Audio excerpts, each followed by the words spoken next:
الرحمن الرحیم۔ السلام علیکم اسٹوڈنٹ، آج ہم اپنی غزل اسٹارٹ کریں گے، لیکن غزل کو اسٹارٹ کرنے سے پہلے ہم اپنے شاعر کی حالات زندگی پڑھیں گے۔ آج جو ہمارے شاعر ہیں وہ ہیں میر تقی میر۔ ولادت ہے ان کی 1724، وفات ہے ان کی 1810۔ میر تقی میر آگرے میں پیدا ہوئے۔ ان کے والد کا نام محمد علی تھا۔ میر تقی میر جو ہیں، ان کا اصل نام جو تھا وہ میر تقی میر تھا، جبکہ تخلص وہ میر استعمال کرتے تھے، یعنی اپنا قلمی نام وہ میر استعمال کرتے تھے۔ ان کے والد کا نام محمد علی تھا، لیکن لوگ انہیں علی متقی کہتے تھے، چونکہ ان کے والد بہت زیادہ تقوی والے تھے، پرہیزگار تھے، اسی وجہ سے وہ علی متقی کے نام سے مشہور ہوئے تھے۔ میر جو تھے وہ بچپن میں ہی اپنی ماں کی شفقت سے محروم ہو گئے۔ پھر ان کی جو پرورش تھی وہ ان کے والد کے ایک دوست سید امان اللہ نے کی، لیکن کچھ ہی عرصے بعد جو ہے، جب میر 10 سال کی عمر کو پہنچے تو ان کے دوست کی، جو ان کے والد کے دوست تھے، ان کا بھی انتقال ہو گیا۔ میر کی جو پرورش تھی وہ ان کے والد کے دوست نے کیوں کی؟ کیونکہ میر کے والد نے 2 شادیاں کی ہوئی تھیں۔ ان کی ستیلی ماں تھی، اس وجہ سے جو ہے وہ میر کے والد ان کی پرورش نہیں کر سکتے تھے، تو انہوں نے اپنے دوست کے ذمہ یہ جو ہے وہ پرورش ان کو سپرد کر دی تھی۔ اب جو ہے ان کے دوست کی وفات ہو جاتی ہے تو میر تقی میر واپس اپنے والد کی سرپرستی میں آ جاتے ہیں، لیکن والد کی نگرانی میں جیسے آتے ہیں تو 3 سال بعد والد کا بھی انتقال ہو جاتا ہے۔ اس طرح اس بھری دنیا میں میر تقی میر بے یار و مددگار ہو جاتے ہیں۔ میر کو اپنے والد سے تقوی جو تھا وہ ان کو وراثت میں ملی تھی۔ والد کی وفات کے بعد جو ان کے ستیلے بھائی تھے محمد حسین، انہوں نے تمام جائیداد پر جو وہ قبضہ کر لیا اور میر کو بالکل خالی ہاتھ چھوڑ دیا۔ میر جو تھے وہ محمد حسین کی اس بدسلوکی سے اس قدر تنگ آ چکے تھے کہ وہ تلاش معاش کی فکر میں دہلی چلے گئے۔ میر کی ساری زندگی غم اور پریشانیوں میں گزری، پھر یہ وہاں پر دہلی آ گئے۔ دہلی میں جو ہے انہوں نے دہلی کو 3 مرتبہ بیرونی حملہ آوروں کے ہاتھوں برباد ہوتے ہوئے دیکھا، یعنی یہاں پر جو ہے انگریزوں نے جو مسلمانوں پر ظلم کیا، انگریزوں نے جنگ کی تھی 1857 میں، تو وہاں پر مسلمانوں پر بہت زیادہ ظلم ہوا، جس کی وجہ سے میر بہت زیادہ دکھی ہوئے۔ جب میر دہلی آئے تھے تو یہاں کے ایک نواب تھے، نواب سہام الدولہ، ان کے ہاں انہوں نے نوکری جو تھی وہ ملازمت اختیار کی، اور وہ 30 روپے ان کو ماہوار دیا کرتے تھے، یعنی ان کی ٹوٹل تنخواہ 30 روپے تھی۔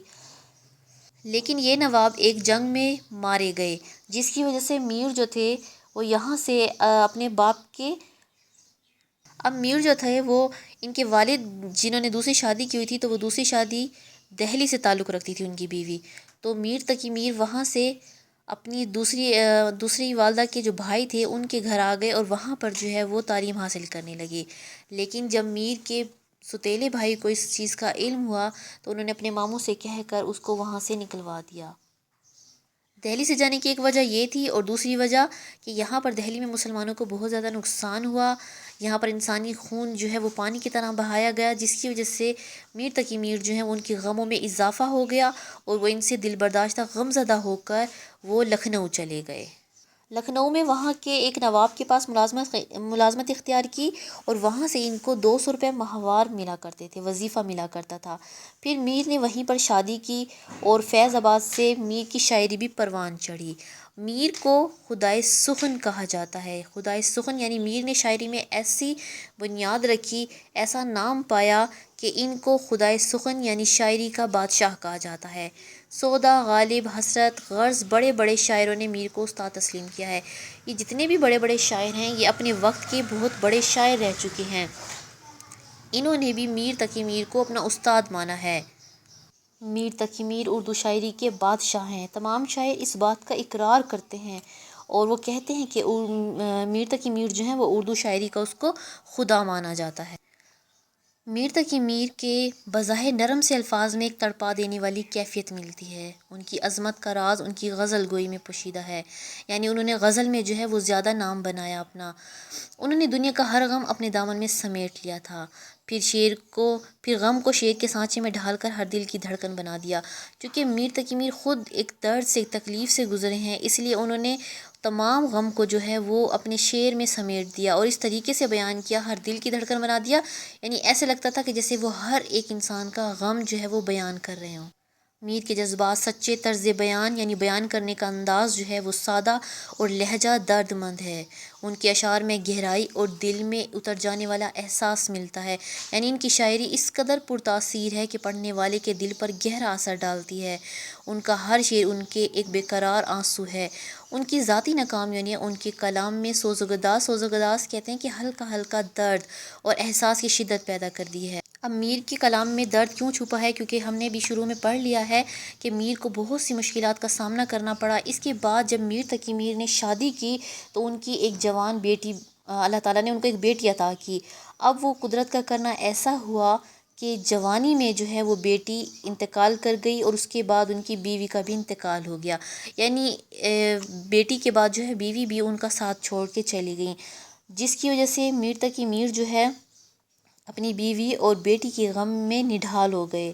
تو میر جو تھے وہ دکھوں اور صدموں میں زندگی گزارنے کے بعد جو ہے ظاہر سی بات ہے ایک انسان کے اوپر اتنا دکھ تکلیف ہو تو اس کے الفاظ جو ہیں وہ قلم سے پھر اس طرح درد بھرے ہی ادا ہوتے ہیں۔ اور ایک بات کہ وہ اپنی شاعری میں صرف جذبات سے کام نہیں لیتے۔ اب دیکھیں میر تقی میر کی زندگی میں غم دکھ تو بہت ہے، لیکن صرف انہوں نے جذبات سے کام نہیں لیا بلکہ حقیقت پسندی بھی ان کے کلام کی جان ہے، یعنی انہوں نے حقیقت کو بھی بیان کیا۔ یعنی میر تقی میر کی شاعری میں جو ہے وہ حقیقت کا رنگ بہت زیادہ ہے۔ اس نے اپنی شاعری میں اللہ تعالیٰ کی کبریائی اور وحدانیت کو بیان کیا ہے۔ تغزل کے میدان میں یعنی غزل کے میدان میں آج تک میر کی برابری کا دعویٰ کوئی شاعر نہیں کر سکا، کیونکہ جتنے بھی بڑے بڑے شاعر گزرے ہیں انہوں نے میر کو اپنا استاد مانا ہے، اور غزل کے میدان میں آج تک میر تقی میر کی برابری کوئی شاعر نہیں کر سکا۔ انہوں نے دہلی کی تباہی اور بربادی کے جو مناظر دیکھے تھے ان کی جھلک ان کے کلام میں صاف نظر آتی ہے، یعنی مسلمانوں کا وہ حال یا وہ مسلمانوں کی بدحالی جو انہوں نے اپنی آنکھوں سے دیکھی، انہوں نے اپنے کلام میں اس چیز کو واضح کیا۔ دنیا کی بے ثباتی کے مضامین بڑی خوبصورتی سے باندھے ہیں، یعنی میر تقی میر نے اپنی شاعری سے یہ واضح کیا ہے، ان کی شاعری سے واضح ہوتا ہے کہ دنیا نے ایک نہ ایک دن ختم ہو جانا ہے، کبھی بھی دنیا جو ہے وہ ہمیشہ کے لیے نہیں ہے۔ اس دنیا میں جو بھی آیا ہے وہ اپنا سارا سامان چھوڑ کر یہاں سے چلا جاتا ہے، کیونکہ انسان جو ہے وہ یہاں پر صرف ایک مسافر کی طرح ہے۔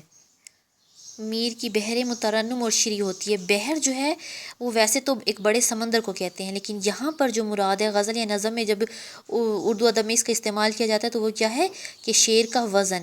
میر کی بحر مترنم اور شری ہوتی ہے، یعنی ان کا جو شعر ہے وہ سریلے اور مٹھاس ان میں بھری ہوتی ہے، بول چال کا انداز ان کے کلام میں نیا لطف پیدا کر دیتا ہے۔ میر نے خوبصورت تشبیہات کے استعمال پر جو ہے وہ ان کو پوری قدرت حاصل تھی، یعنی انہوں نے اپنی شاعری میں اس تشبیہات کا استعمال کیا۔ تشبیہات میں آپ کو پہلے ہی ڈیفائن کر چکی ہوں۔ میر نے یعنی شاعری میں تشبیہات کا استعمال کیا، کبھی تو اس نے اپنے محبوب کو پھول سے تشبیہ دی اور کہیں اس نے اپنے محبوب کو جو ہے وہ چاند کے ساتھ تشبیہ دی ہے، چاند سے ملایا ہے۔ یہ عظیم شاعر 1810 کو اس جہان فانی سے رخصت ہوئے اور لکھنؤ میں آسودہ خاک ہیں، یعنی انہوں نے لکھنؤ میں وفات پائی اور وہیں پر یہ دفن ہوئے۔ میر تقی میر کی زندگی دکھوں اور غموں سے بھری ہوئی تھی، اس کے باوجود انہوں نے دنیا میں رہتے ہوئے اپنا ایک نام بنایا، اپنا ایک مقام بنایا، اور یہ شاعر آج تک سبھی کے دلوں میں دھڑکن بن کے دھڑکتے ہیں۔